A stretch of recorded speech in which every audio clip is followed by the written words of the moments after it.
Hi, David. Hi, Bob. How you doing? I'm still good. Okay. We actually, we had a brief aborted recording. We hope that this one will work out better. Yeah. Let me introduce us. I'm Robert Wright. This is the Wright Show, available on both streaming video and via audio podcast. You are David Kaye, law professor at the UC Irvine and author of the brand new book, Speech Police, The Global Struggle to Govern the Internet. This grows out of your having served a 3-year term as the Special Rapporteur on the Promotion and Protection of the Right to Freedom of Opinion and Expression, as appointed by the United Nations Human Rights Council. Right? Is that fair to say? That's true. And yes, that's true. Okay, you can verify that. What this gets at is the fact that, we have these social media platforms that are these suddenly hugely consequential things. They can, without even trying, facilitate ethnic cleansing, as happened in Myanmar with the Rohingya. And they are also that faces them with some questions, how to keep that from happening, but they're also faced with questions of who to exclude, what to exclude.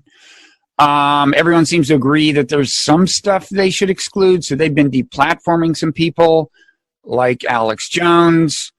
And you tackle all this and come up with some ideas by the end about how we should approach these challenges. Why don't we start with some contemporary examples and then back into the more general consideration of the problem? You had a tweet recently. A lot of people are probably familiar with this Nancy Pelosi video where somebody slowed down the video to make it seem like she was slurring her speech more than she was, and that was passed off as the real thing. And there was a question as to whether Facebook should ban that as being, fake news or something. I think they chose not to. And you tweeted the following, and you got a big response, 200 replies or more in response to your question. Your tweet was, homework assignment, draft the rule that prohibits doctored Pelosi video but protects satire, political speech, dissent, humor, etc. Not so easy, is it? And it seems not so easy. Did you get any answers that you thought were particularly good? Yeah, look, a lot of the answers were great.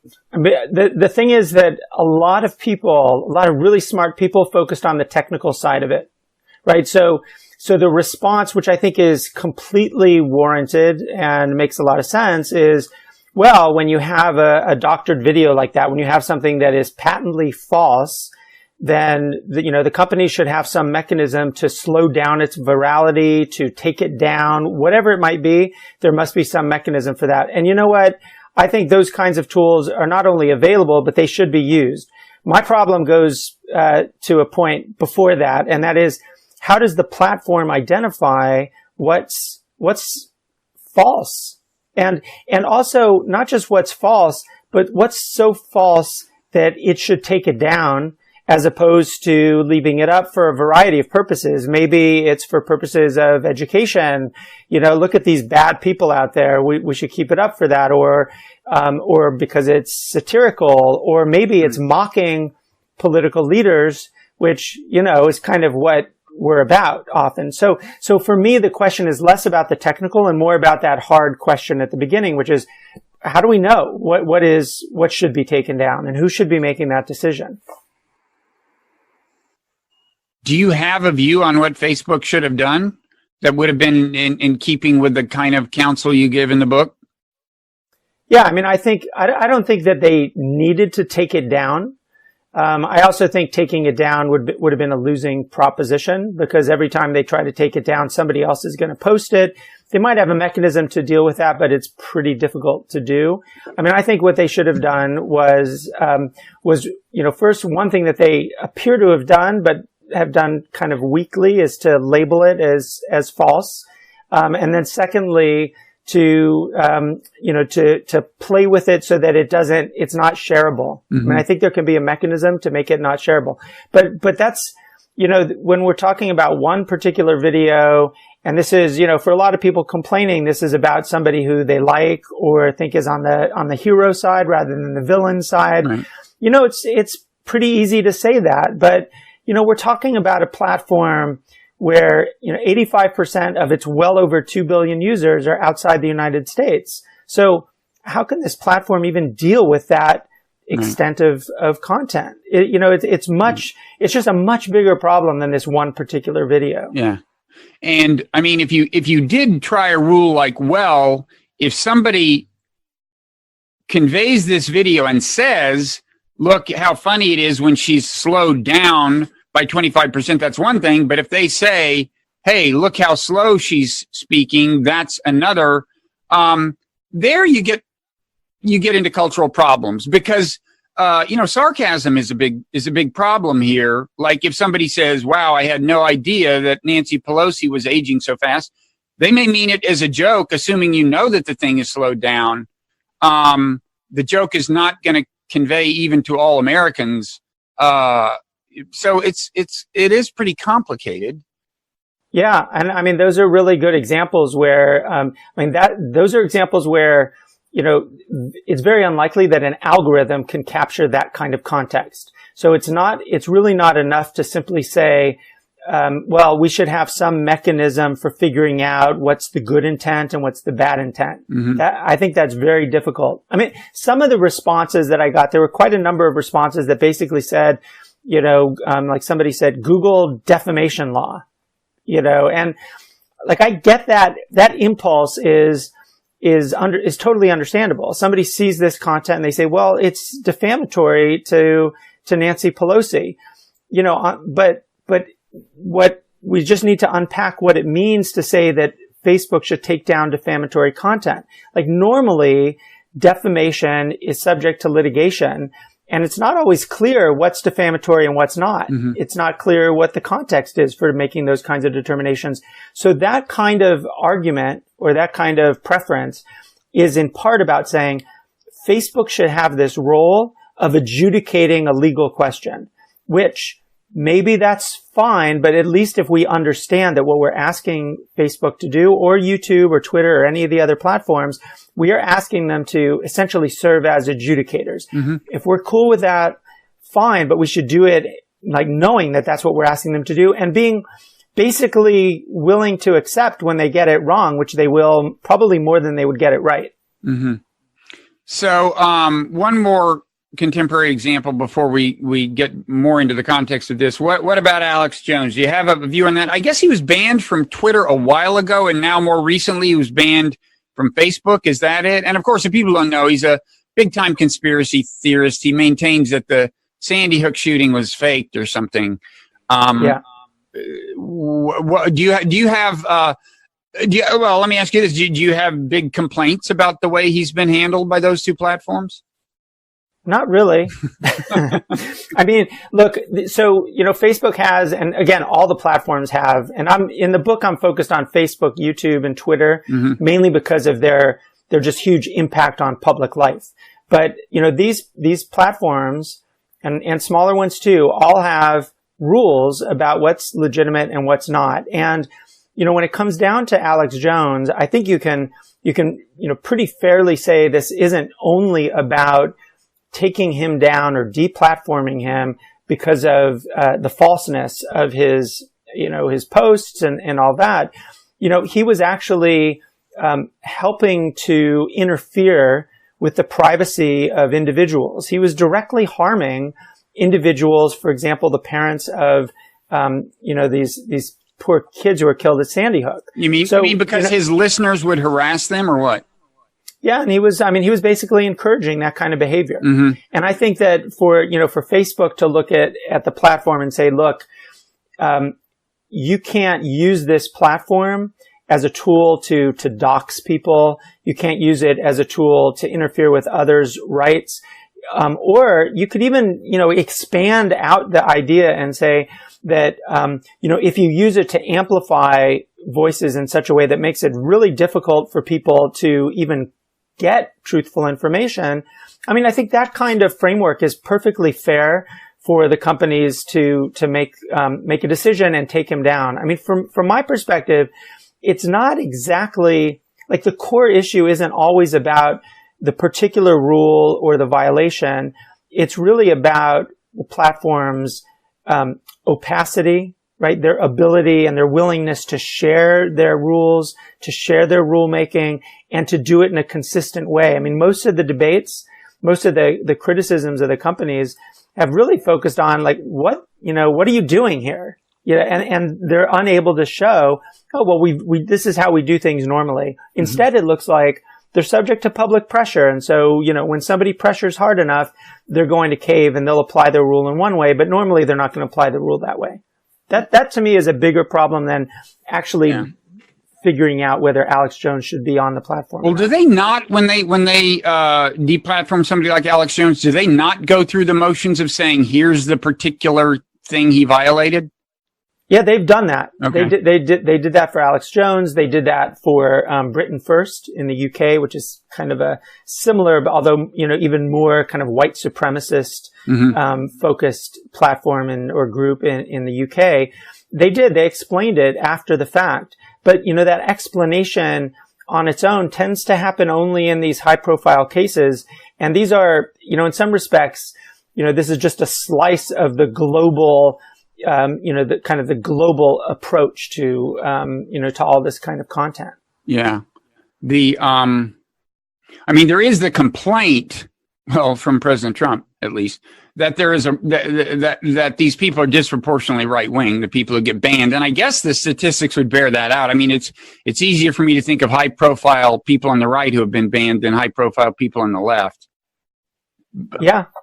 And that may be true, but I mean, I don't think it's a real answer for, white supremacists, for example, to say, right, why are we being banned so much? Well, you're being banned because what you're doing is inconsistent with our rules. And here's, if you want to look at this rule and its enforcement, this is where I think the platforms really fail. Here's all the examples of where we've applied this rule, or at least a good number of examples where we applied this rule and how we came to those decisions. Okay, so let's back up and look at like what's really new here. You start the book with the story of this Iranian blogger who was put in prison back during the golden age of blogs, and by the time he got out, I don't know, 8, 9, 10 years later, it was the age of social media, and I gather he felt it was a worse time precisely because things had, in a sense, gotten centralized, like a relatively small number of social media that A, had a lot of control, just a handful of companies, but B, were susceptible in some cases to governmental pressure.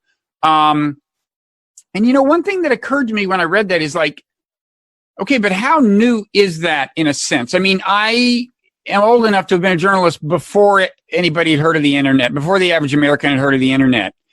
And, in the 1980s, there were a whole lot of voices that, by virtue of what they were saying, were not going to get much attention. In fact, I would say the constraints were narrower. If you look at the kinds of opinions that just weren't going to get on TV, that weren't going to get in Time or Newsweek or the New York Times or the Washington Post or any mainstream newspaper in a major city, I would say it was actually a broader range of opinion that was excluded. I'm not even saying that's necessarily bad because some of the stuff I consider abhorrent, racist stuff and so on.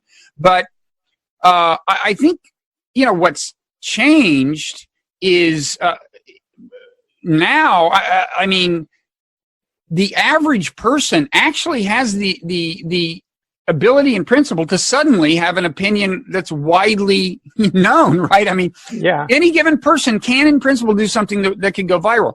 That was impossible back then. And even just kind of marginal views in the sense of like far left, kind of like communist, they were confined. They weren't like, excluded completely, but they were confined to these tiny journals and so on. Now, anyone can, in principle, suddenly command a large audience, and that remains even after this age of social media where things might seem to this Iranian blogger to have been like nefariously centralized. That remains. But one thing that's new is you see the opinions that get excluded because they have their day in the sun before they're excluded. In the old days, you just never heard from these people in anything like a mass medium. So I guess one question I'm asking is, in the broad scheme of things, how alarmed should we be? Yeah. I mean, it's a really good, I think that overview, kind of the historical context is really quite useful. I mean, so the way I look at it is, so the book is really taking a snapshot of speech online. Mm-hmm. And it's true. Like from my perspective, whether we're looking at 2008 or so when Hossein Darakhshan, who I start the book with, when he went into prison, or we even go, we go to, last year, or we go 30 years ago, I think the internet and social media is a part of this, but the internet has completely expanded the ability of previously marginalized voices to have an audience. Mm-hmm. And that's an amazing thing. And part of my objective in this book is to ask a question: how do we preserve that, right, without, undermining,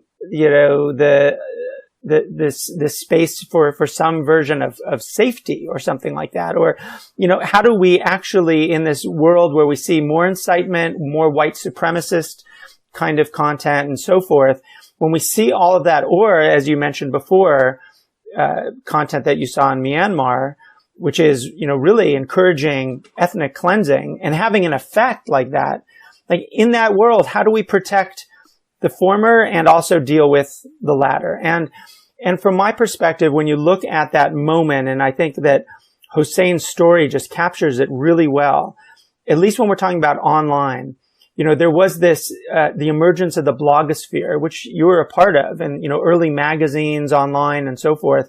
It was a real explosion of voices. Mm-hmm. And in that environment, it was really hard to understand, or even hard to imagine, how governments could deal with restricting voices. It was hard to find them. They would move around a lot and all of that. But now, when so much of the discussion is kind of centralized by social media, whether it's the discussion or whether it's, getting your audience requires you to be on Facebook or YouTube or Twitter, well, then it gives you kind of two different places for this kind of censorship machine to work. Mm-hmm. Like one is, well, the companies can decide what's legitimate and what's not, like what's edgy, what's too edgy, and so forth. But it also gives governments, and this is what I've seen in the UN context so often, it gives governments a clear eye into who's in dissent, who's in criticism, and who needs to be, dealt with, let's say. So that, I mean, in a sense, that's really what I'm focused on, is that form of centralization over the last 15 years, which has made censorship, both by, companies, whether we want to call it censorship or not, at least their framing of public space, and then government outright censorship and attack on speech, just much easier. And we've seen that in the last 10 years in particular to be the case, that this centralization is deeply problematic. And I should say, you could argue that it is greater decentralization than in, say, the 1980s, because really, I mean, if just hypothetically, three companies, Facebook, Twitter, and Google, declared war on even the New York Times, it would be in serious trouble. I mean, they could actually probably kill it, at least keep it from making a profit. And so that is in some ways a greater, degree of centralization when you can point to three companies that have that much control. So it's definitely strange. Now, you mentioned transparency, which is, one of your big principles in the end. You want more transparency. And you mentioned one kind of transparency, which is just like, what are the rules you're using when you deliberate and decide whether to deplatform someone? What about just algorithmic transparency? Like, I really don't know what rules govern what shows up in my Facebook feed or even Twitter, which is, I think, a simpler case, but Twitter has become kind of unfathomable to me. I mean, Twitter used to be so beautiful. It was like completely clear. Everything that someone you followed retweeted, you would see, period. And everyone you followed would have anything you retweet, or everyone who followed you would have what you retweeted in their feed, period. And I loved it. It was the stream. It was a stream, right? So as long as you caught it, it was basically the early Twitter was chronological feeds, and you would decide. You had control over who you follow, who you don't. You know, you could block people, you could mute people, and so forth. But exactly right. It was just, you would see it as it comes through. I don't know exactly how much that has changed recently. I mean, but when we look at Facebook or YouTube, yeah, the algorithms there are particularly opaque. And I think the common experience for people is, why is this on my feed? Like, why am I seeing this? And I think that there's two kinds of algorithmic transparency that are important. So one is, you know, basically the formula, you know, the secret sauce that makes the algorithm. That's harder to get at for a lot of reasons. I mean, it's harder in part because transparency over the formula is difficult for a lot of us to understand. I mean, it'd be hard for me to articulate by just looking at an algorithm what's going on there. But what I really want to know is what's the data that feeds it, and what is basically what is the outcome. So put into human language what the choices are being made. How are you weighting different values? And I think that we need to see that for sure. But right now we certainly don't see that. And so it makes it, and this is true across the whole range of issues, that we're in an asymmetry when it comes to information, because, you know, the platforms have all the information about how this works, and we have very little of it. Yeah, let me tell you what my dream world is in this regard. And I should say, of course, we've segued from kind of censorship, deplatforming to the whole business of how the algorithm interacts with your nature to do things ranging from getting you to share things you wish you hadn't shared, to sharing things that just lead to like tribal infighting in America, to getting to having like an addiction problem and so on. So we're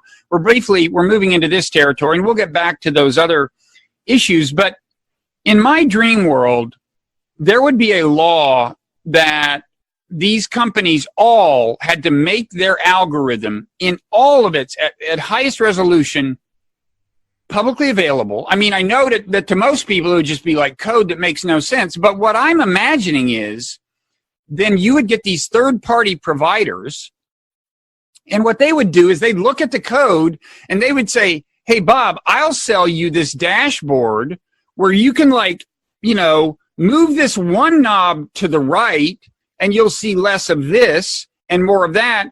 And I can't tell you what this or that is, because different companies might offer different things. And there might be, you know, any number of dimensions, more sports, less sports, more people who have a history of this, all kinds of things. And let free enterprise offer people interfaces with these platforms that they get to control. I mean, yes. Why not? I think that's great. I mean, I agree with that. In fact, Hossein, who I started with in the book, has a kind of similar idea, which I don't talk about in the book, but basically, I think you're hitting on an extremely important point, which is that there needs to be autonomy around these issues. There needs to be basic abilities for individual users, right, to decide what information environment they want to live in when they're online.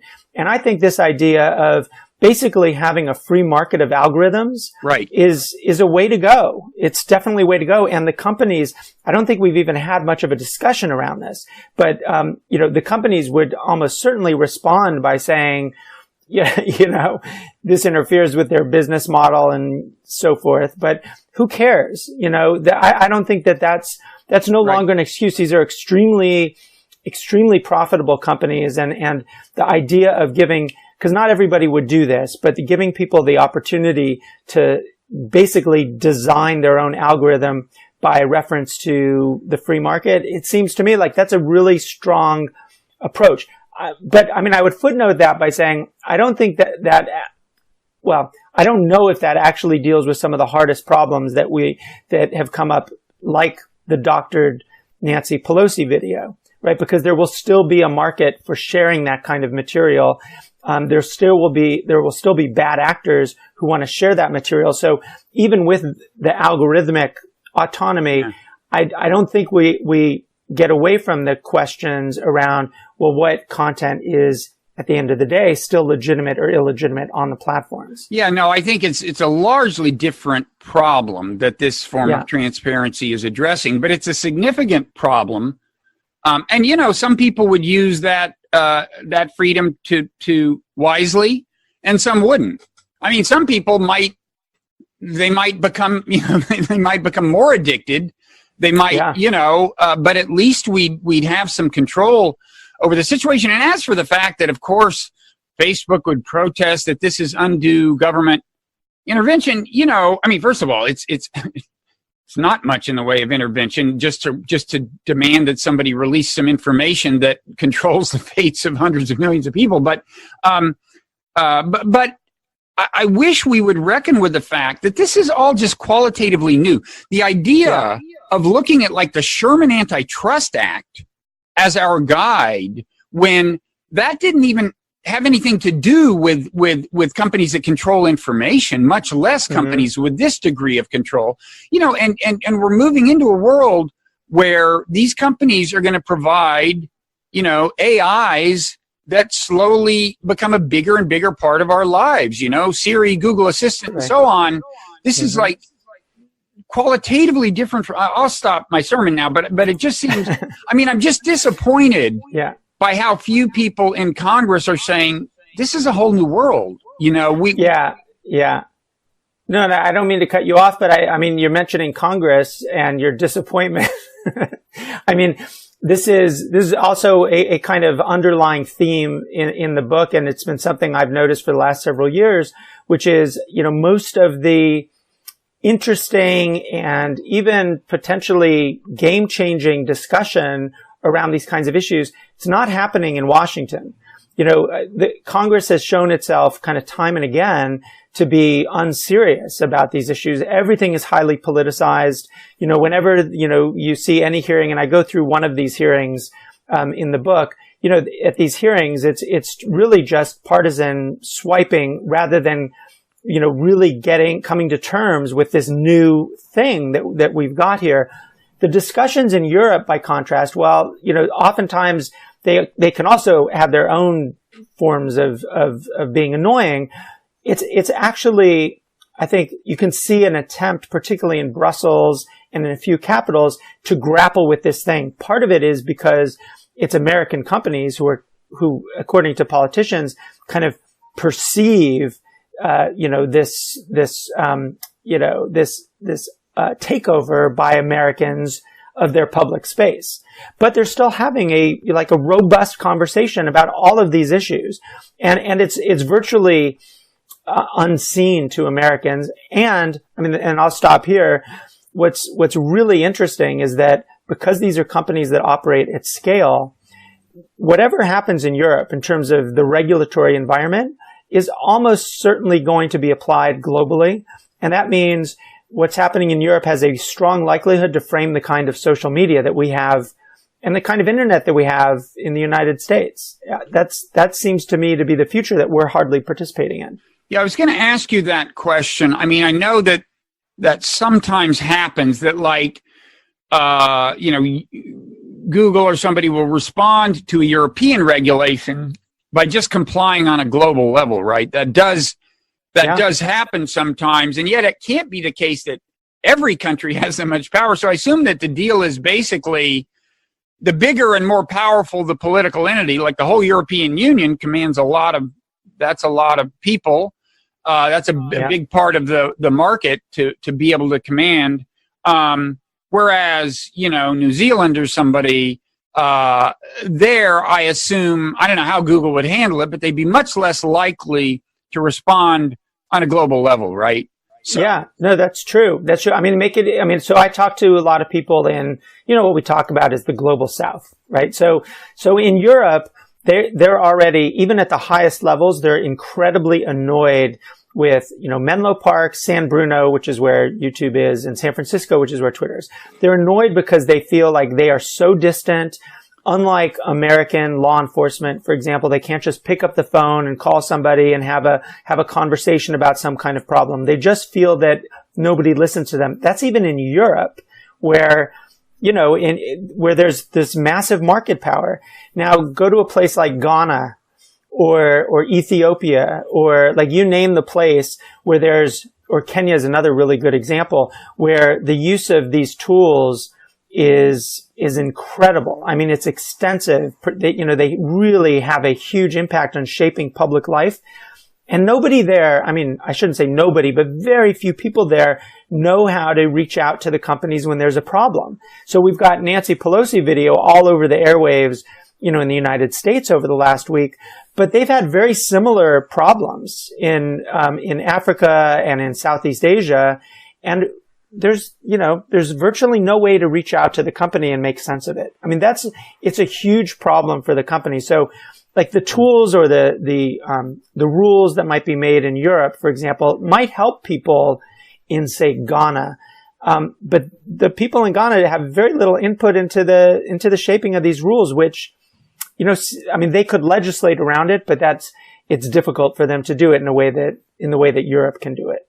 Now, what are some of the European rules that these companies have complied with globally? I mean, you hear, like in Europe, there is this right to be forgotten, right? Like Mm-hmm. if there's some website that says something about me I don't approve of, in Europe, I would have the right to get Google to take it out of my search results, the search results for my name. So if you were searching Robert Wright, you have to be European national to do this. Okay. So this only works in Europe. Okay. But if you're, the Italian, you're Roberto Wright, right? And there's something that is, that complies with the standard that was adopted by the European Court on this, which is basically a standard of no longer relevant, which is a pretty low standard. You can apply to Google to have that link removed or those links removed. It doesn't remove the underlying, let's say it's a link to a story, in some newspaper that's online. It doesn't remove the online source, but it removes the link to that source. Mm-hmm. And so that only works right now in Europe, although the French are trying to globalize this so that basically a French citizen or a European citizen can, basically get Google to remove the links worldwide. So far, Google has not globalized this. Oh, I see. So, if there's a European who has successfully appealed and gotten some link to a site removed, that link still exists in America. Where I'm Googling from, I can still find that information. Okay. So yeah, it would remove it. It would remove it from the local, from that national. So, Google has google.fr mm-hmm. for France. It would remove it from that domain. Okay. They have, and all the platforms can do this. They remove content on a geolocated basis. Okay. They can do that. So, but sometimes it doesn't always work. So as an example, Turkey, which is one of the kind of the most avid users of takedown requests. And that's another part of the book I talk a little bit about that, while we're talking about, mostly here, the companies regulating their space, governments are putting enormous pressure mm-hmm. on the companies. And there's good, let's say good countries, right? Countries that are democratic and are trying to do this according to rule of law. Then you have countries like Turkey, where, they put a lot of pressure on the platforms to remove content. In fact, Wikipedia has not been up in Turkey for the last couple of years because Wikipedia refused to take down a page on, I forget what the specific content was, but it was basically focused on particular content. That said, all of these platforms, they could remove the content only in Turkey. Turkey often wants the content removed in many other jurisdictions. But generally, they don't comply with that. Right. Generally, they'll only do it according to the jurisdiction. But that serves its own, that's part of the censorship machine which is why I think the centralization part is relevant. Because if you're in Turkey, back in the day when it was, we're talking about blogs, basically, Turkey would have to go after a particular blogger. And that's painful, right? That's also that's a bad thing, right? But now most of that is happening through Twitter, which is very popular in Turkey. And so dissenters, they're much more visible. And it's the only way to really organize these days to get an audience. And so it's a much easier window for the government to look into and see, well, who's in dissent and who should we pick up and take to, Silivri prison, which has tens of thousands of. What was so hard about just putting a blogger in prison?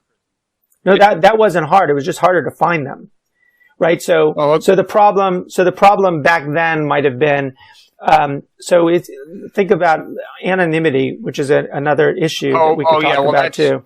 True. Facebook demands your real name. Twitter doesn't. But anyway, yeah. So I think the problem is the censorship question is more acute when we're talking about social media, because for that blogger who might have some kind of audience, right? So maybe that person would be picked up and that would eliminate that particular voice. Mm-hmm. But the person, using social media has amplified the reach considerably. And so that censorship is much more of a form of depriving a much broader audience of access to particular kind of information.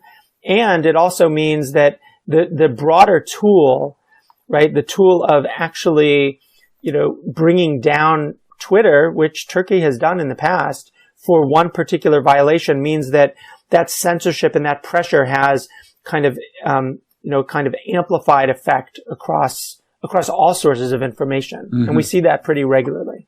Now, does Twitter, like Google, have the ability to confine its policies to a given country? In other words, can it say, okay, people in Turkey don't see this, but everybody else does? Twitter and Facebook and Google can all do that. They can all do that. Yeah. And what are cases where, in spite of that ability, they have responded globally to what was either a national or like a regional, as in the EU, mandate? I think I missed a part of your question. The question was just, are there, and notwithstanding their ability to comply only within the space where the mandate comes from, right, where the government is mandating it, are there cases where they've actually chosen to just comply globally to, say, a European Union mandate? Yeah, so I would distinguish here two different ways in which I'm talking about the possibility of rules globalizing. I think by and large, I don't have examples right offhand in terms of particular content being globally, kind of actioned against. That might be like a good example of that would be terrorist content, right? So ISIS content, doesn't matter where it is. If they find that it comes from Syria, it's going to be taken down globally, right? So that's one example, but there's no debate over that really, although there are problems there too, because we've seen when it comes to Syria that a lot of content that shows actual war crimes gets taken down globally, even though it might be information that could be used by, war crimes investigators as an example to collect for future use against, ISIS or the Syrian government or anybody else. Yeah. But that's an example of global takedown, no matter where it takes place. My concern is, in a way, a broader one about the likelihood of the rules. So the underlying rules, not the specific instances of their application, the underlying rules to be kind of decided in Europe, which, look, at the end of the day, might not be a problem. They still, in Europe, are founded on basic rule of law and human rights principles. But it's just that those principles, if they're adopted by the companies as their rules, will also eventually, I think, apply to framing what's acceptable on the platform in the United States. That might be fine. It's just that we, as a democratic society, don't have any say as to how those rules are going to develop. Maybe that's okay, but that's something that we need to be cognizant of, that's what's happening. And of course, we for our part, get to exert disproportionate influence, by which I mean our government. And to visit one example that I wrote about in Wired recently that gets at the terrorism issue and I think some of the complexities of it. Well, I would say, first of all, one problem with terrorism is, I think was it Ronald Reagan who said one man's terrorist is another man's freedom fighter? Is it Reagan? I mean, it would be pretty funny if it was, but I think I've seen it attributed that. Anyway, the point is, he's kind of right. I mean, we have supported right-wing death squads who, by any definition, were pursuing terrorist policies, but they're never going to be on our terrorist watch list. We're never going to designate them terrorists. Anyway, the recent example is not unrelated, where the Trump administration. I mean, you were kind of using air quotes when you said good countries versus bad countries. But anyways, we would be one of the good countries. And yet the Trump administration has considerable power to designate entities terrorist groups, as was fairly widely publicized. Recently, it kind of entered new territory by defining a government entity as a terrorist group. This is the Revolutionary Guard. It's part of the military in Iran. No national government's military had ever been deemed a terrorist organization. No governmental entity had ever been deemed such. And obviously, one would not have to be too cynical to speculate that this is actually not a meticulously reasoned designation, so much as part of an overall hostility toward Iran that may well result in war. And Facebook, this is what I wrote about in Wired, Facebook, in response to that, kicked the revolutionary, any like prominent Revolutionary Guard officers off of Instagram, which it owns. As it happens, not many of them were on Facebook to begin with, but they were on Instagram, so it kicks them off. And first of all, that it's far from clear that they were legally compelled to do that. There's some language about it's illegal to provide material support for terrorist groups. And then there's some elaboration on what that means. And it's really far from clear that they had to do this. Their lawyers were basically telling them to be very careful. And Facebook, didn't challenge it. And now we're in this period where we may have a war with Iran. And personally, I think anyone, anywhere who might provide the Iranian perspective on disputed issues like who is doing what in the Gulf and who is sabotaging which tankers and stuff, I would like as symmetrical conversation as possible at this point. But we're not getting it because Facebook just wants to minimize the amount of they just want to make life as easy as possible for themselves. Basically, they are not, to my mind, thinking in a principled fashion. Right. So, but they may be thinking in a fashion that's consistent with their business interests, right? Sure. So this is a problem. So I think you're identifying like a really good problem, and I'm glad you mentioned material support, because that really complicates the question. Because what does, in social media terms, what does material support mean? And I mean, I think there's, until that's really clarified, and we have a broad definition in U.S. law. I mean, if I were Facebook, I'd be really concerned about providing a basis for, let's say IRGC to get, to get support out there, to have a platform. I mean, I think it's a legitimate legal. You'd be concerned about being deemed in violation of this American law? Yeah, I think that there's. Although I will say, the law itself provides examples of what material support is, and the closest you get is providing communications equipment. And, I talked to this guy, what's his name, Fishman? Brian Fishman, who is the Facebook. Facebook actually has a guy whose title is head of the global war on terror or something. That's almost his title. And he, he said, well, when the law was written, they didn't anticipate there being a social media platform. I said, yeah, but they knew about the New York Times. They knew about television, and they didn't say you can't run somebody's column in a newspaper. You can't run a terrorist column. You can't give a terrorist a TV show. They could have said all that if they were against platforms. That's true. And they didn't. Yeah, that's true. And in a way, I'm speaking out of turn because I haven't done the legal analysis that presumably their general counsel has done. I guess I would maybe, it's not just a legal issue. in the sense on the business side, because it's also a branding issue, right? So, I mean, just to give you another example of that. So Germany adopted this NetzDG law, right? It's this social media. It's called the Network Enforcement Law, although it's like, it takes 3 minutes to say it in German. But NetzDG is a law that basically says to the biggest platforms that you need to eradicate from your platform. You need to take down from your platform any content that is inconsistent with German basic speech laws. So some of it is Holocaust denial and some of it is Nazi propaganda and so forth. But there's also criminal insult and some other areas that are similar to hate speech, which is not, a term of art, a legal term of art, but, something similar to that.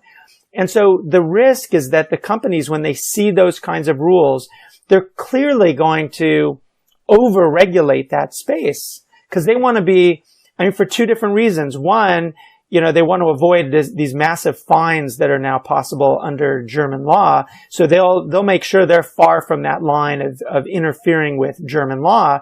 But at the same time, they have the branding issues.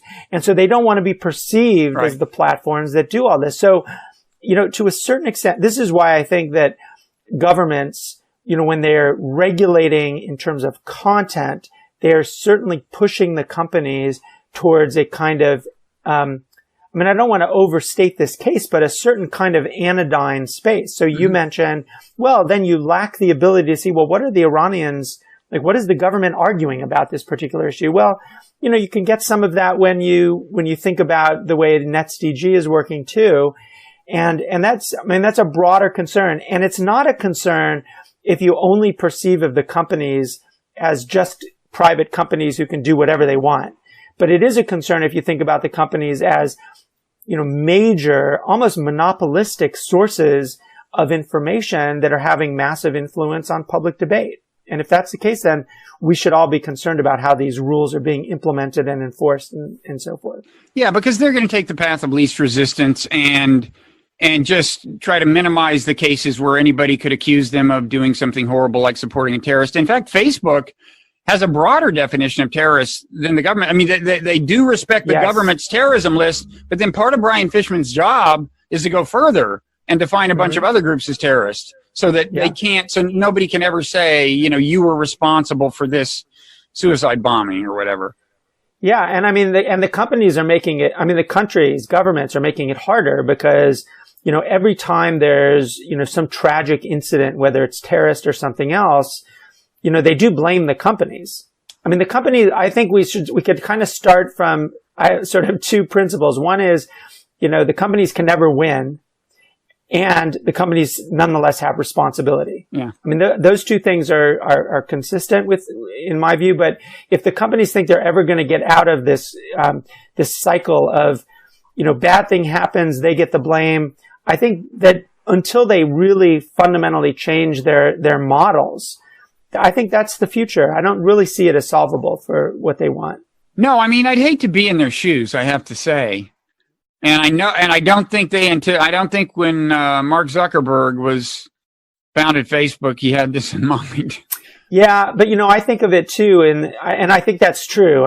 Because they've got their origin story about a Harvard dorm room and all that. But I think of it as kind of the flip of Colin Powell's "you break it, you own it," which I guess was the Party Barn rule or something. It's more like you built it, you own it. And, they don't, there's no choice for them at this point. They built these vast machines of connection and they have some real dark sides to them. And they have to, I think that given that and given the massive impact of these platforms, they have responsibility now to do, the management of their platforms in a way that is completely transparent to the public, given that impact, that, takes into account what I think of as democratic norms or human rights norms, basic, norms of that we would expect governments to apply, and they need to be susceptible, open to appeals mechanisms and oversight. And it's like that oversight and transparency where I think government can do a lot of good in terms of regulation. But in that middle part of content, it's, we're asking, we're asking for more and more content to be taken down, which I think ultimately is not a good outcome. So, talk a little about, are there any other kind of, you were looking at this from a global perspective, and we've talked about some of the issues that grow out of the international nature of these platforms and the fact that they have one home country and yet influence a bunch of other countries. Are there other kinds of issues that arise? I mean, you do talk, I know, in the book about the challenge of Facebook or any of these platforms trying to do a responsible job of policing in cultures that they don't know anything about. I assume they're working on the problem and hiring more and more local people, but they're a long way from catching up with the problem, right? Yeah, I mean, this is for me, right? I mean, look, writing a book that's published in the United States for an American audience, also for a global audience. But for the American audience in particular, I think it's important for people to understand that the debates that we're having are articulated much differently in other parts of the world. And so, I think it's relatively easy actually for the companies to think about content rules in the United States because, the people making the rules were, they're marinated in the First Amendment. They're marinated in the American culture of speech. And so we can have we can have debates where everybody, it's, intersubjective. Everybody understands the ground rules in a way. But I think when we're talking about places around the world, the answer so far has been, like you say, hire more moderators, right? Hire more people to police the site to make sure that the content is consistent with the rules. And over time, I don't see that as a real solution. It's not enough to say, okay, in Ethiopia where you've got, 100 languages. And so let's say a dozen languages in which people might be having conversations on the platform. It's not enough for Facebook to say, okay, we're going to hire 100 people for each of those languages to do that, to do the moderation, because there's much more about language and culture and context than only that.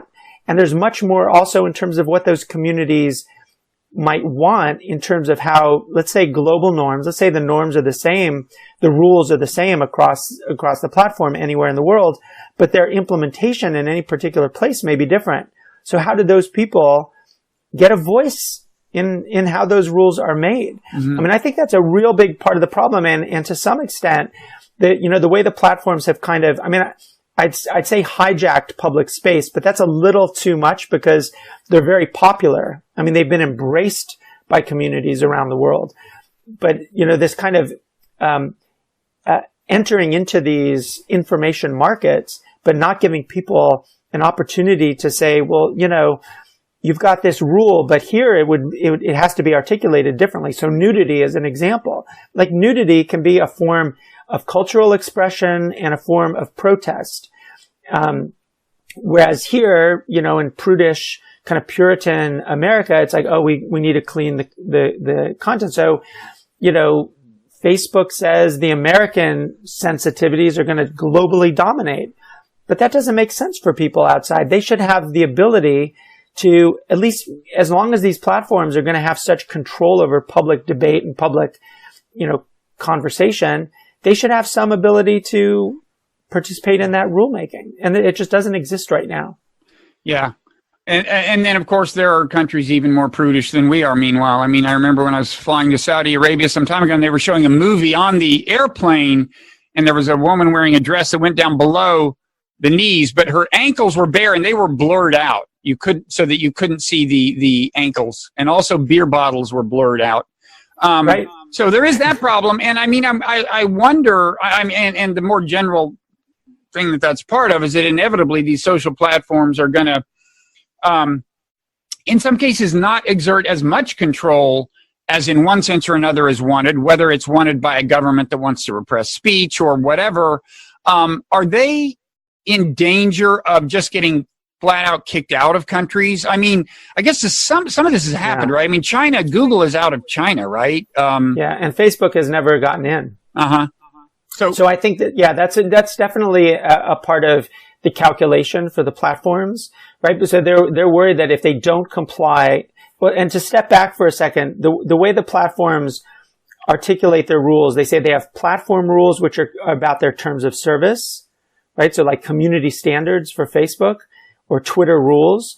But then they also have separate provision that says, and I think this is appropriate, they say we will observe national law wherever we are located, right? They'll observe local law. So it's the local law problem, which is mainly the problem for them. So for example, they're in Saudi and, now there's so many rules against speech in Saudi. So some of them might have to do with nudity. Some of them might have to do, which is fine because Facebook is, already at Saudi standards. No, not if they're not blurring out ankles, man. Not the ankles.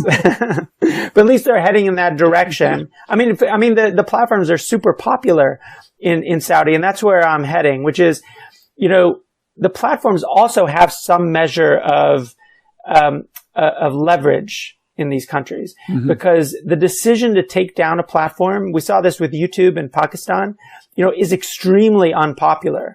And so it's not as if the government, and it's going to vary from government to government in terms of the level of repression, but governments are not going to take this decision lightly often to bring down an entire network or an entire platform if it's popular. In Turkey, it's really unpopular that Wikipedia is not available. It's a problem. And it's like, look, Erdogan has enormous power, but it doesn't help his cause that Wikipedia is down.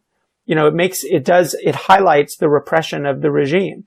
Right. So, it's sort of I think it to a certain extent, it's case by case.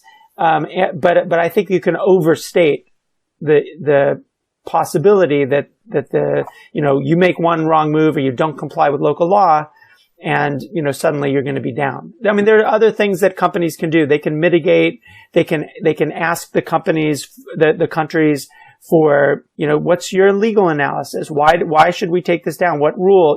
Some of that kind of dialogue actually can slow things down and ultimately maybe cause the government to lose interest. You never know. Yeah.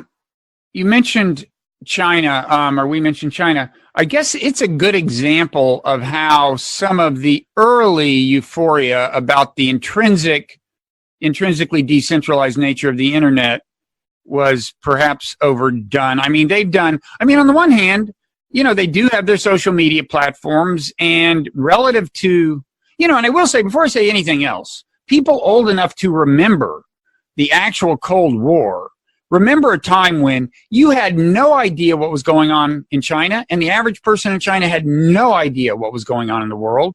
To some extent, that was true with Russia. So there's definitely a lot more information moving around, both between our society and theirs, and within their societies, I think, than there was. And it's easier for Chinese citizens to mobilize and protest. They do it on cell phones and so on, and the government responds. They'll protest some local environmental problem, and the government sometimes does something about it. But that said, the Chinese government, more than anyone, right, they are making the most Herculean effort, right, to control this technology, and they're just taking it to amazing lengths in the country broadly, and also with respect to the Uyghur, the Muslim people that they are giving kind of a hard time to. Yeah, no, absolutely. You're absolutely right. So on the one hand, it's true. There's a kind of vibrant, internet in China. WeChat, for example, is enormous. In some ways, it's much better than, I don't read Chinese, so I can't say from experience, but from what I understand, it's a vibrant place. You can get a lot more content into a smaller space than you can in English or in many other languages. So it's become this vibrant place. And you're right, there is some space for dissent on local issues. There's no room for dissent against the Communist Party, though. And there's very, very significant repression, as you mentioned, against the Uyghurs and others in dissent. And so the tools, sort of a combination of social media, surveillance, and AI, like all of that together is kind of this brew of repression in the country right now, which really, the way I would say it is there's not there's not really freedom of expression in the country. I mean, it's really about, it's at the, at the interest of the government, at the forbearance of the government. And that's not the ability to exercise a right. That's just, well, when are you going to cross the line that gets you in trouble? People can't really exercise freedom of expression in that kind of environment. Mm-hmm. And so it's particularly focused in on the internet because they have really mastered how to use this centralized internet in order to restrict expression. Yeah, I mean, they hire a lot of people to oversee the whole thing and see who is saying what. Is it so I guess it's consequential, right, that they don't have Facebook, because even in countries where there is some degree of de facto censorship of Facebook, Facebook complies with the local dictates, say in Turkey, there still is a certain amount of Facebook itself still facilitates a certain amount of international flow of information, right? I mean, we are more in touch with the Turks and say, the Turkish diaspora is more in touch with Turks and so on, than they would be if Facebook just got kicked out of Turkey, right? Yeah. I mean, it's a tool. This is one of it goes back to the beginning when we were talking about how, how do you preserve some of that good stuff while dealing with, the censorship and the bad stuff that's out there. I mean, it still serves as a tool. Just to give you a little example, I was in Cambodia just at the end of doing some work, a little bit of family vacation, and we went to Angkor Wat, and we hired a driver, and this driver was telling us about, basically how he felt about the government, and it was clear that he wasn't happy with the government of Hun Sen, and a lot of people probably aren't, but it still begged the question, well, how do you know that? Like, where do you get your information about the government? Because there's been very significant repression of open sources of media in the country. And without missing a beat, he said Facebook. He gets his information from Facebook. It's a positive force in his life for understanding the nature of his government. And, so the way I think about this, the discussions around things like delete Facebook, or even the antitrust kinds of discussions here, which might be a solution for Americans, because the platforms are global, I do think we need to be thinking through, what of our policy options will have impact on, the billions of people who use the platforms overseas and might actually, on balance, find more good in them than bad. I think that's just not part of our conversation, but I think it's useful, in the midst of all the, kind of the menace of social media discourse that we've got right now. I think it's useful to step back and think, okay, there might be some positive uses out there, and how do we deal with what we see as the problem without undermining, this value that's been created out there? Okay. So I guess final question. We've been talking nearly an hour, but you list at the end of the book, you list a number of principles that you think should govern our consideration of this whole issue. And one of them has to do with human rights. I forget how it's put, but I know that broadly speaking, your view is that one of our beacons here should be international human rights law and human rights norms. So I guess we've already covered some ways maybe that applies, but is there anything else you want to say about the consequences of using that as really a guiding light? Yeah, I mean, I think that, so human rights law, Americans don't really speak human rights. I mean, it's just not our language is First Amendment and constitutional rights, which is fine. We have a robust, civil liberties discussion often in this country, not always robust enough, but we have that. That's our language. But the language that most people around the world use, whether they think it's human rights law or they think it's, German law or some other law, most other people are articulating their rights using the language of human rights law. So, I mean, I think there are two really strong reasons why basically what the companies should do is, in effect, junk their community standards and rethink them along the lines of human rights law, which is both more expansive and in some respects more restrictive than their current rules and also, in comparison to the First Amendment. And I think that would have two good outcomes. So one is it would make their conversations with their global users a little more articulable to them. It would give the users an opportunity to articulate their concerns about takedowns or material that's left up, in a way that they can articulate. They can speak that language. But the other part of it is more instrumental in a way. So right now, when any of the companies goes to, say, Turkey says, we want you to take this down. For the companies, they might say, well, our terms of service allows this content to stay up. Turkey doesn't care about the terms of service that Facebook or Twitter or YouTube have. But if the companies went back to them, and I'm not saying this is a panacea, but if they went back to the government or any government and said, look, our rules focus on protecting the rights that your citizens have. Mm-hmm. That at least puts them into a position where they're not making an argument about what's in their business interest, but they're framing it instead around what's in their interest, what's in their users' interest, and what's in their users, what's consistent with their users' rights. Mm-hmm. I think that kind of approach is just a stronger approach for them to be in. It's a more instrumental approach, to be sure, but it's an approach that works better than them just saying, well, we don't like nudity, so we're going to, mm-hmm. that's not consistent with our values. And when you say human rights can wind up being either more or less restrictive, I assume you mean on the one hand, human rights, like freedom of expression, is a human right. And so that, in that case, it would encourage a company to err on the side of, kind of liberal treatment of views. I mean, liberal in the sense of hands off. But on the other hand, one can use speech to undermine, to impinge on the human rights of people. Those are the two sides of the coin. Yeah, exactly. So, I mean, human rights, just to give one example, human rights law, and this is all in either the Universal Declaration of Human Rights or the International Covenant on Civil and Political Rights, which is a treaty that the United States is also a party to.